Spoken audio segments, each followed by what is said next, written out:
Hello and welcome to Culture Over Coffee, a podcast focused on improving company culture and fostering employee engagement. Every week we chat with experts and thought leaders about the latest information and proven practices you can use to reduce regrettable turnover, increase productivity on your team, and retain key customers. So pour a cup of your favorite brew and join us. I'm your host, Beth Sunshine, SVP at Up Your Culture and the Center for Sales Strategy. In this episode, we continue our journey through each of the 4 engagement elevators. Today, we're stepping into elevator number 3, valued voice. In this elevator, employees trust their coworkers and leaders, and they participate in open, two-way communication. They also allow others to talk as they sincerely listen, and in turn, share information and concerns back with others. Helping me explore valued voice is the amazing Lori Clark, Director of Local Sales at TEGNA. Lori has such great insights on how companies with repeated success almost always have one thing in common, a strong company culture. Why being fully transparent as a leader can make it easier for employees to feel as though their voice is valued, and how providing your employees with the truth will always be better than allowing their minds to fill the vacuum.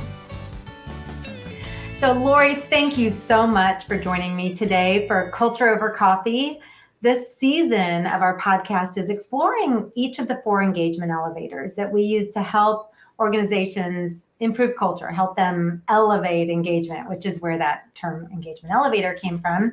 Today, we're going to focus on the 3rd engagement elevator, which is valued voice. And you should know that during our planning meeting, when we were first discussing this podcast and we were talking about the ideal guests for this episode today, your name came up right away, because you have a reputation for building strong teams and establishing really good two-way communication channels where everyone feels heard.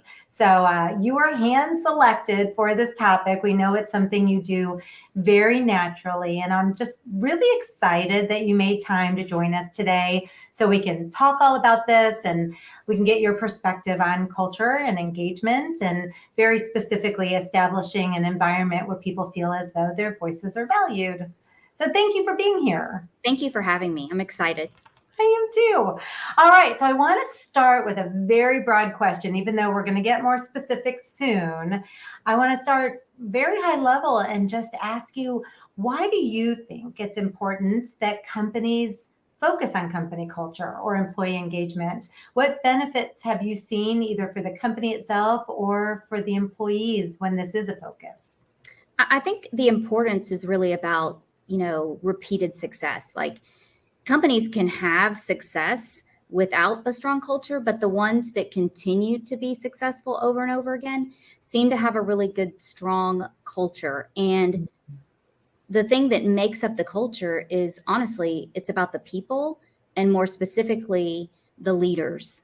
So I think that's why it's super important that you have good people, strong leaders, and then the rest of it kind of falls in place. That makes sense to me. And interesting that you would say it's a repeatable process. If you have a strong culture, you can repeat that success, get it, have it again and again. That's not something I've always, that people always jump to. Very insightful. Well, and particularly with the last couple of years of things being so uncertain and they change, with COVID, with the war, with, supply issues. By having a good culture, you can work through that together as a team. And that's back to where the employee engagement comes in. You can't work through things without everyone being on board with the plan. That's a great point. Yeah, so many distractions in our lives, so many things tugging at us that if we don't feel engaged at work, if we're not showing up with our sleeves rolled up, really ready to go, we're not going to reach our full potential or realize all of the things we could accomplish. So I like that. That's something I'll probably borrow from you in the future. So thank you. All right. So getting more specific from the broad to the more narrow, really specifically the valued voice elevator, the key to establishing, I think, a strong valued voice across an organization is ensuring that there's really good two-way communication, two-way being the key word there. So employees need to feel as though their voices are heard and valued, but at the same time, they also need to feel as though they're getting information, that they have all of the information and insight they need to do great work. So I want to break those two things down a little bit, and I'll point to the Engage 2022 report that we recently published. It showed that a surprising number of people, almost 1 in 4, do not feel as though their opinions matter at work. And this actually impacts newer employees even more. I was surprised to see 50% of those employed between 1 and 3 years, so not that new, 1 and 3 years, 50% of them feel as though their opinions do not matter. So I want to ask you, in your experience, what needs to happen for employees to feel valued and heard? And what are the keys you would recommend to creating that kind of environment? Yeah, I was actually surprised by that statistic too. I was like, wow, one in 4, that's a little bit scary. Made me kind of think to myself, okay, so I need to just double back with my team and make sure they're not feeling that way. But I think the way that it's all about it being organic, right? In your everyday conversations, your everyday, one-on-ones or client meeting feedback. I mean, I think it is all about not just saying we want your feedback, but in every moment, taking that opportunity to get their feedback. And then also for you to give your feedback too, right? And none of us are, an exception to needing feedback. We all need feedback, right? So when it becomes a part of what you do every day. Then when there are situations where you hear a lot of times, like people say, oh, my door is always open. Well, what does that mean, really? Is it really? But I think people start to feel comfortable and feel like it is really always open if in everyday conversations, that request for their feedback is coming up. And also you giving feedback as well is coming up, being transparent about that. So it's not something I feel like that you can just say, come talk to me if you have a problem. It's more about being aware of what's going on and maybe sometimes even reaching out like, hey, I noticed XYZ.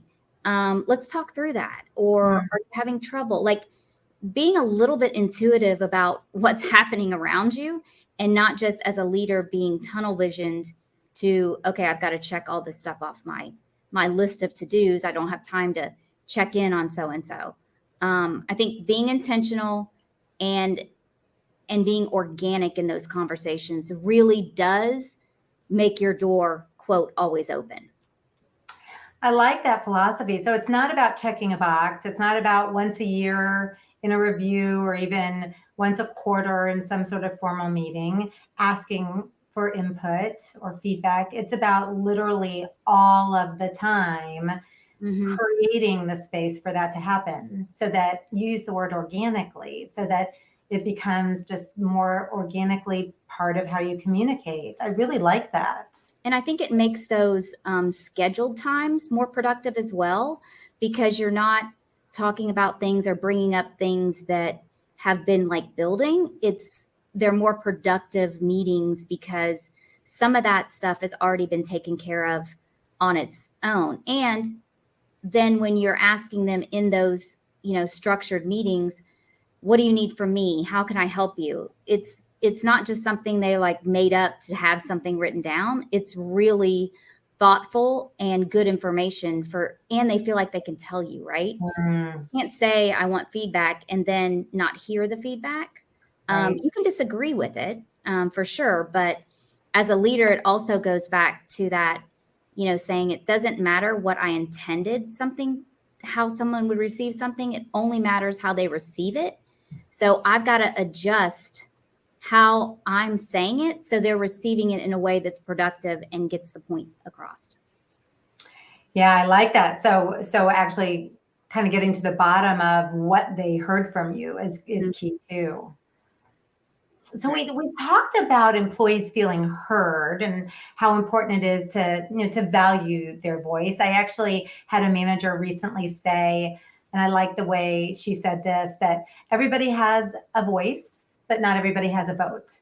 Because sometimes I think it gets in the way of good leaders asking for opinions or input or feedback, because they think, well, what if I ask what they think and then I don't actually go in that direction? I might lose their trust or their confidence. But what I'm hearing from you is that trust and that confidence and just that sharing is happening all the time organically. People are feeling heard.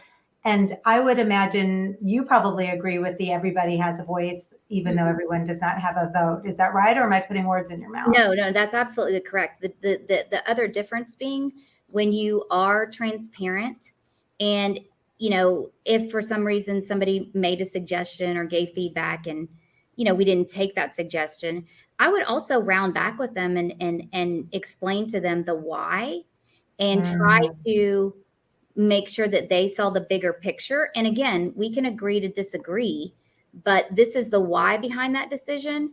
And yes, we valued what feedback you gave us, and this is where we took that into account, but this is the why we ended up here.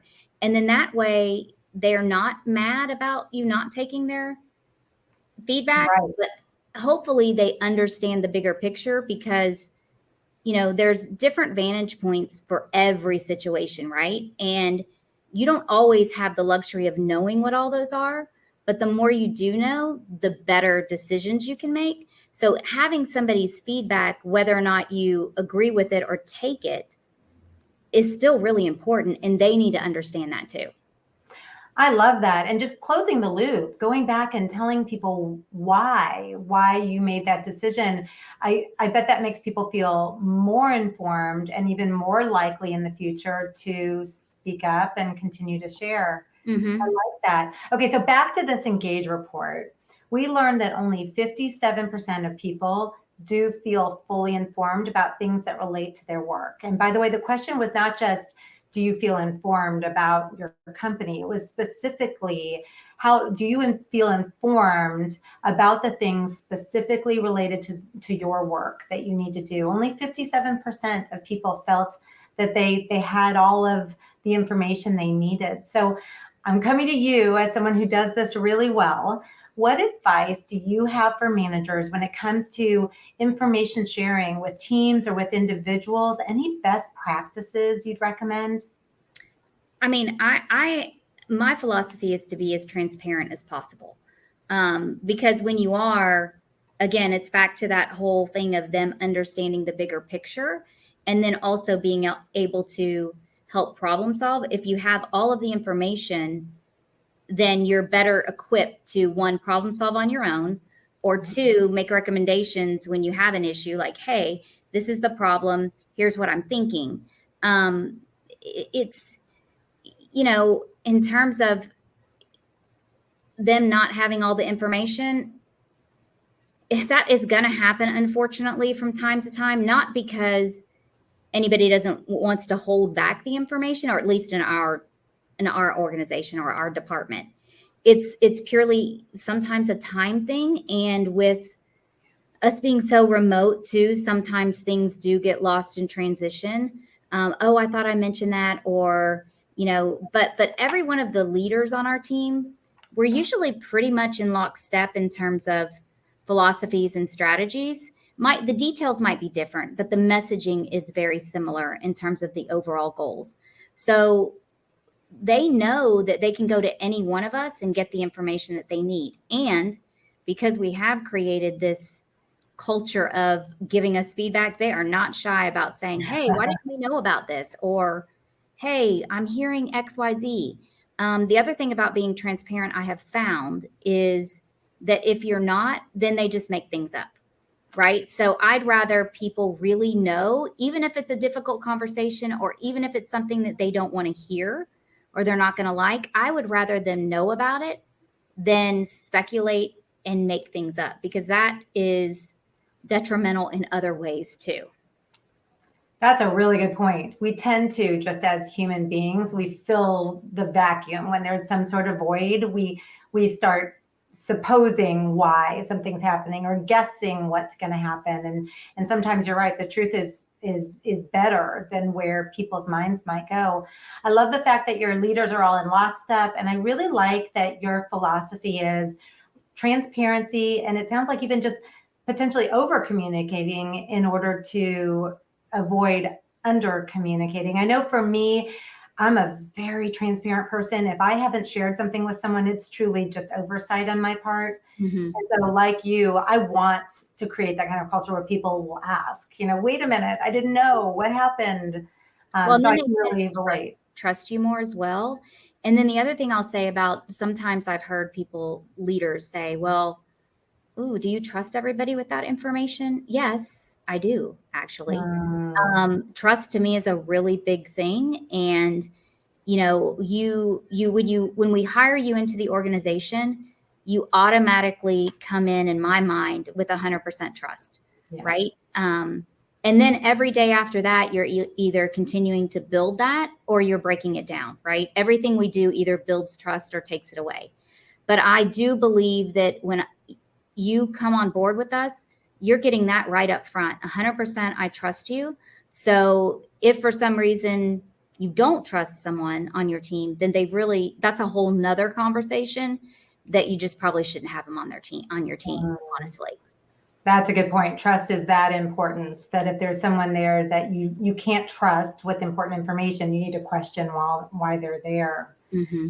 Yeah, so I want to kind of stick with the conversation related to trust specifically. One of the things we work really hard to create with our clients is something that we call psychological safety. And that's become quite the buzzword over the years.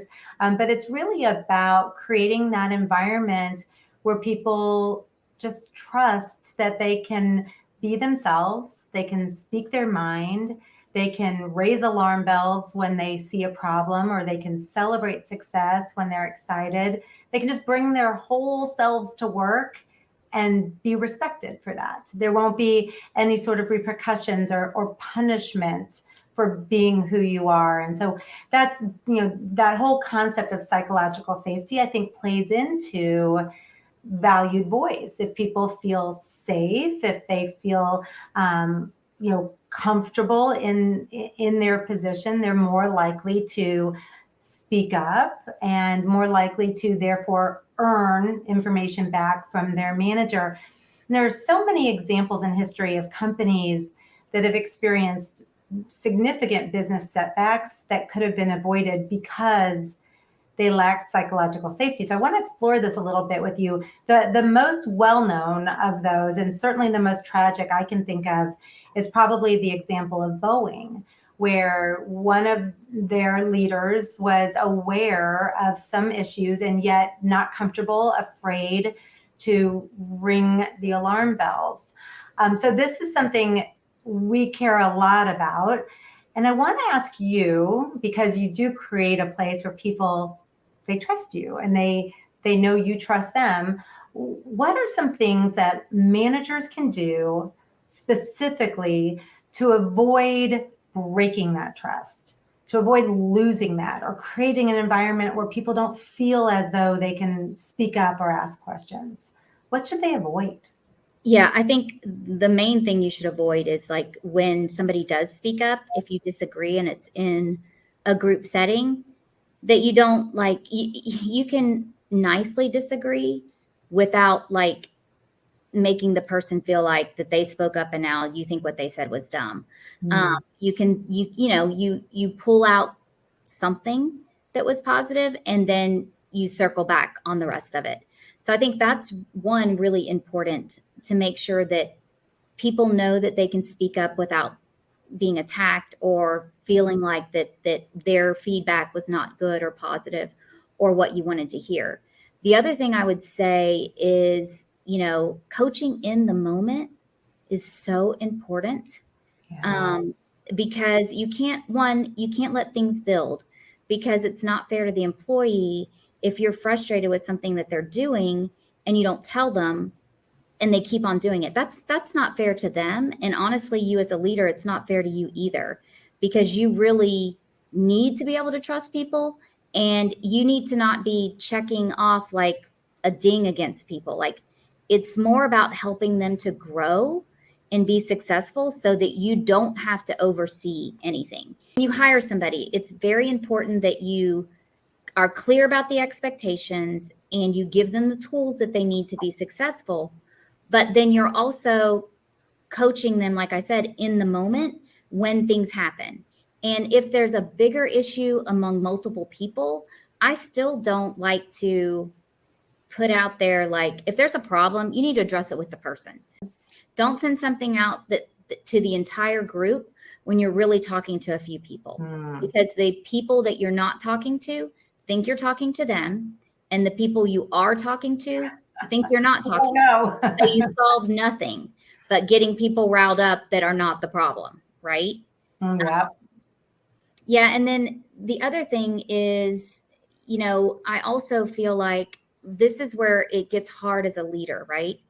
You like certain people more so than you like others. That's just part of life, right? You are drawn to certain people's personalities more than others, not necessarily like, but you're drawn to people more so than others sometimes. So what I do sometimes is a little trick on my brain, right?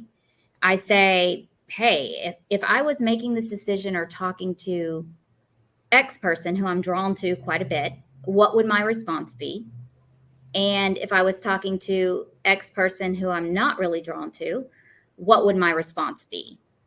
And usually it's somewhere in the middle. So when I'm having trouble making a decision, that's kind of what I do for myself to make sure that I'm being fair and consistent. Because I will tell you that being fair and consistent is one of the most important things you can do for the team, because no matter what, if they think that you're going to be fair and consistent regardless of the person, that goes a long way to keeping morale up, to keeping a positive culture. If they feel like you're picking favorites, whether you are or you are not, the perception is that you are, that can be detrimental to the culture. It's a very interesting exercise, sort of challenging yourself to consider how you would do something differently with two different people. I like that. Very interesting. Thank you for sharing that. So we were talking just a moment ago about some tricky communication aspects. I want to look at that from a departmental standpoint and the communication that can happen between departments, or even lack of. Only 27% of those surveyed believe that their interdepartmental communication is strong. Most people, 59% of them, felt like it could be better, and 14% said that it is a significant problem. So I know this whole concept of valued voice, it's not just about a manager and a direct report. It also involves valuing the voices, across departments and in every job role. What's some best practices you might recommend to help departments improve here?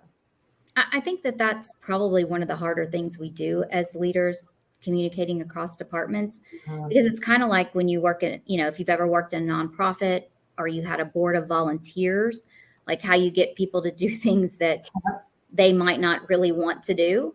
I think well, first of all, I'm not the expert on it, but I am working on this. This is one of the things I'm really working hard on, and I feel like I've gotten better on it. But I think it's really about being empathetic, putting yourself in the other person's shoes, and then really trying to identify the common goals. And then when you're having those discussions, you're really pointing to whatever that common goal is, so that whatever the outcome is, it makes them achieve something they need to achieve, along with something that you need to achieve as well. The other thing I will say is sometimes we, or at least I do, I'm very good about telling my team they did a great job. I don't always do that the same cross-departmentally. So I think it's important because usually what I have found is when you're working across departments, you're trying to solve a problem or brainstorm a collaboration, right? So lots of times it's problem solving. So every time they're hearing from you, it's solving a problem. It's not a positive conversation. So just making sure that you take those organic opportunities to say, hey, I saw this. This was really good. I saw what we did on X story. I thought that was awesome. Just making sure that you're giving positive feedback to them too, because everybody likes to hear positive feedback, right? So Then when you are having those more difficult conversations, the only time they're hearing from you is not when there's a problem, or not when you're trying to get them to do something you need them to do. So I think that has been helpful. And then the other thing is, a lot of times those cross-department meetings are multiple people in the room or in the Zoom. And not everything is meant to be a big group discussion. So sometimes even having a quick pre-call plan, so to speak, before the big meeting is helpful as well. Okay, so empathy, that's where you started. I like that. Stepping into someone's shoes. The shared goal was also really interesting. You may be working towards one thing, but the person or the group you're interacting with may be working towards something totally different. So finding that common goal, the constant recognition of good work and praise, so the tough conversations are balanced out. All really, really good advice. So as long as you're on a roll with advice, we just have a few seconds left. So I want to close with, I will get real broad again. In just a sentence or two, maybe a few, what would be the one piece of advice you would give your closest friend if they asked you, what is the one thing I should do to improve culture or engagement at my company? What would you recommend? It's hard for me to say that in one or two sentences, but I'm going to try really hard. So the first thing is hire good people and make sure they're in the right role, right? That their strengths line up with the correct role. Trust them, be fair and consistent, support them, but also give them coaching in the moment, whether it be good or bad. Though, and I think I already said be fair and consistent, but good people, trust, clear expectations, fair and consistent, and feedback. Ooh, I know that was a lot. That was good. No, that was a really good list of 5. And it's hard to narrow it down, but it's nice to hear what you think that the big rocks are. So thank you. And thank you just for your time today. I enjoyed talking about culture, talking about people, and valuing voice over coffee today. You shared a lot of good information, some really good best practices and ideas. I know I'll be putting some of these to use. I'm sure our listeners will as well. So for those listening, I'm going to drop Lori's LinkedIn information in the show notes so you can connect with her on LinkedIn.